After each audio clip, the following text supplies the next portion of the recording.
So in my lesson, it'll be covered during the Cold War section of my class, and it's going to be focused primarily, or this section at least, will be focused primarily on the Cold War domestically in the U.S. Before I give this lesson out, students going into the exam will already have a little bit of knowledge about communism, the threat of communism in the United States, and a general idea of how people were viewing the threat coming into the United States as well as taking over the whole world. So for you guys, I've printed out issues of propaganda both in support of communism and against communism. The interesting about propaganda is that's how most people back in the day and today both got their information about politics and world affairs.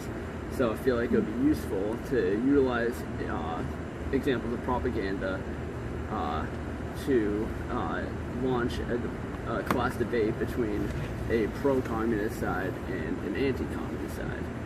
Now, using only the prior knowledge that they've gathered leading up to this lesson and the propaganda, they will need to form arguments and debate each other in a civilized, well-educated manner. So how I will assess this debate, the whole lesson itself, the debate itself, will be a form of assessment. I'm going to have different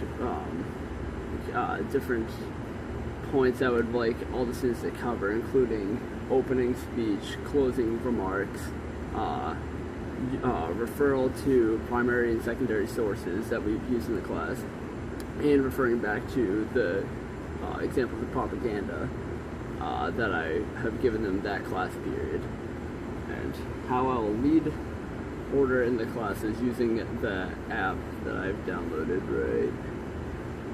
I'll just show that to you.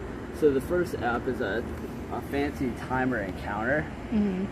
So how I'll use this is if I say I want the opening remarks and closing remarks to be 2 minutes apiece, I can easily move it around so the timer gets to 2 minutes or whatever, 1 minute, and then I'll just count down. I'll pause it now so it doesn't go off. But so once that goes off, I believe the alarm I set to now is like a rooster crowing, just so like everyone knows that their time is up.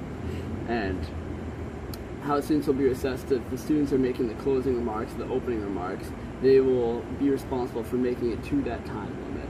If they can make it to the time limit, they get a check. And each requirement for student participation in this debate, they'll receive a check or a minus. And if they get like half of the requirement, they'll receive half a mark. So that's how I'll like assess it, and I will provide a master key with the when I post this video. But more or less, the students will be responsible for utilizing the information they've learned in class and utilizing the information I've given to them in that period. Are there any other things we need to talk about?